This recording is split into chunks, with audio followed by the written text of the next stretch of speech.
Good morning, guys. Happy Monday. So, hopefully, those of you down in Louisiana, Mississippi, that area are able to have lights, internet, heat, air conditioning, not heat. Uh, God, prayers for all you guys out there. Everybody's watching the storm like crazy, which, of course, drives me nuts watching some of the live streams of the storm just to see what's going on. And of course, you've got all the conspiracy theorists out there saying, "Oh, this is, cloud seeding and all this." Get bent, okay? Sorry, not everything in life is a conspiracy. But the hurricane's not what I want to talk about today. I want to talk about a different perfect storm, okay? And this is, could the dollar be worthless soon? Okay. Now, I talked on Friday about what Jerome Powell did with his saying, well, they're not going to taper anymore. In other words, he's going to keep the economy running hot. All right. Again, more concerned about Delta than he is about inflation. Well, here's a problem, guys. Okay. All good things come to an end. I mean, for the last year and a half, you could make money in the stock market by throwing darts at the newspaper, okay, and picking something. That's not how the economy runs. And we've all seen inflation on food and everything like this. So I'm going to give you a couple of examples here, a couple of things that are going on. All right. First off, back to the hurricane. Y'all aware that 20% of our gasoline in the United States is refined in the Gulf off of Louisiana? Okay. You can pretty much bet gas prices are going to be going up after the hurricane, all right? I.e. more inflation, okay? And especially things how we're coming into winter and what you have with heating oil and things like that. Propane, we already know, is going through the freaking roof. Expect fuel prices to go up. Okay, which then again, that is going to reduce your spending power. If you're spending more on gas, you're spending less on food. We all know how that goes. I still remember the days of near $5 gas during the Obama crisis. Obama presidency, Obama crisis. I guess they're the same thing. But let's look at a couple other things. The $4.1 trillion infrastructure bill, right? How is this going to get paid for?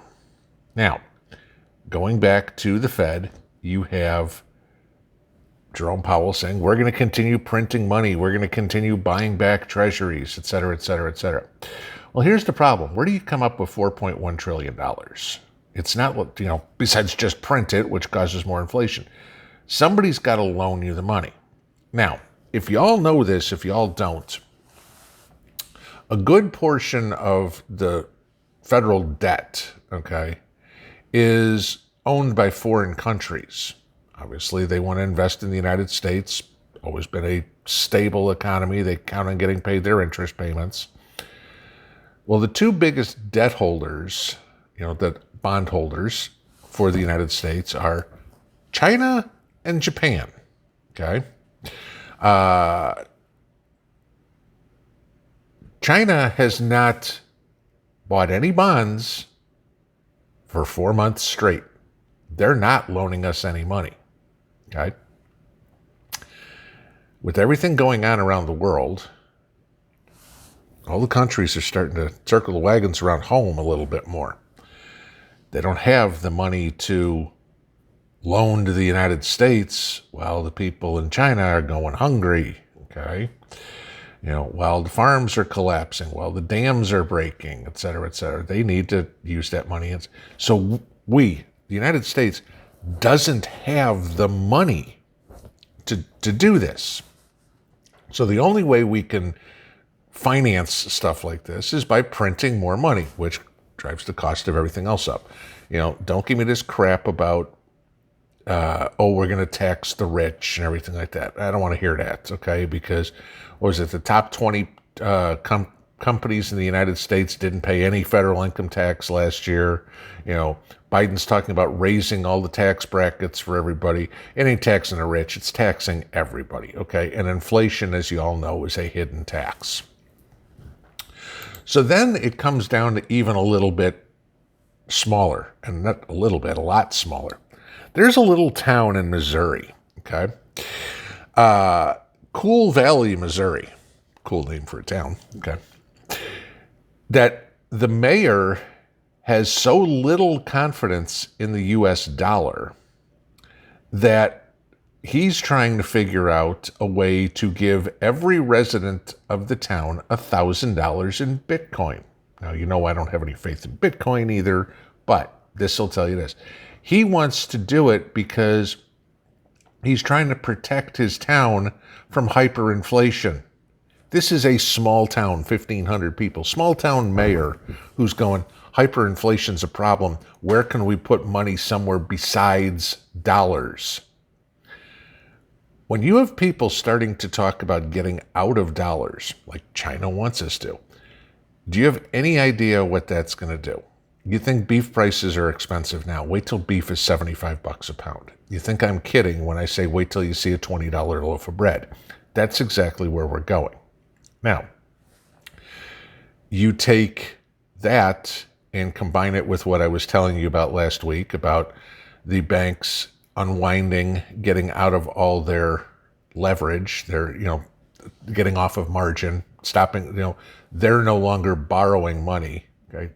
Wall Street's not going to tell you when they're doing it. You got to find this stuff out, okay? Because Deutsche Bank and Bank of America and everything like that, they're trying to sell at the top for their institutional money.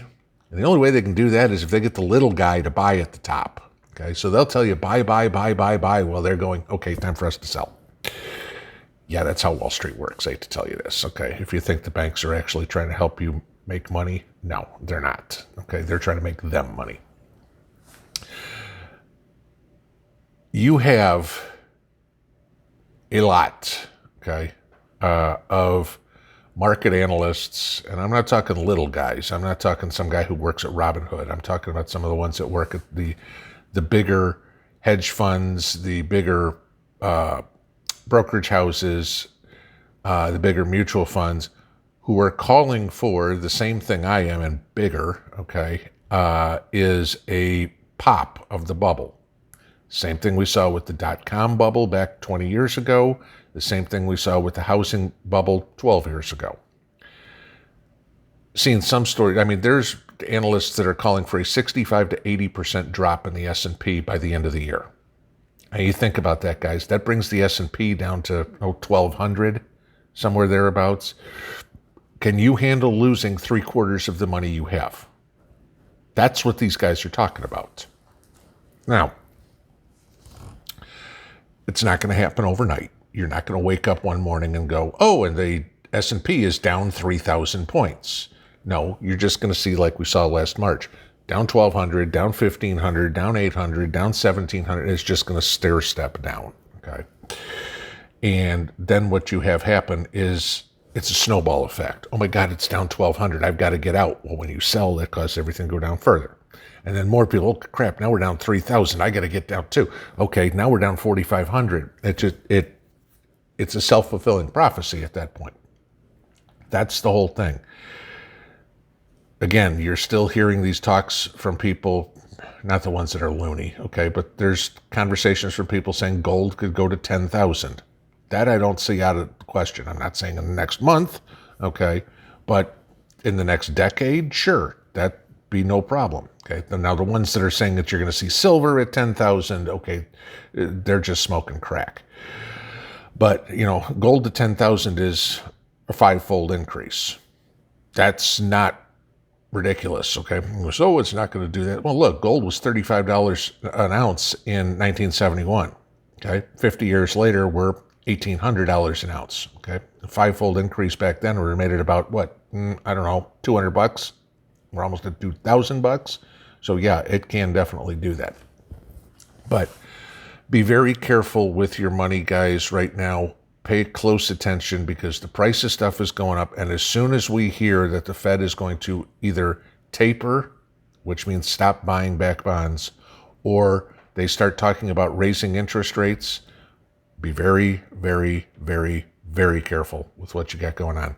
Like I said before, if you've got any extra cash right now, I would use it to pay off bills, pay off your house, pay off your car, pay off whatever you got, okay? And I know people say, well, if the money's worthless, why would I want to pay off my house? Because you own the damn thing, okay? None of us can predict which way it goes, but if you own the house, you own the house, or you own the car, and nobody can take it away from you. Until, of course, you have everybody that comes in and starts chiming in again. Well, yeah, you're still going to pay taxes. Well, get used to it, because taxes and death are the only things that are guaranteed in life. You're going to have to pay taxes regardless. So, Economics 101 for Monday morning. Yeah. Pinball out.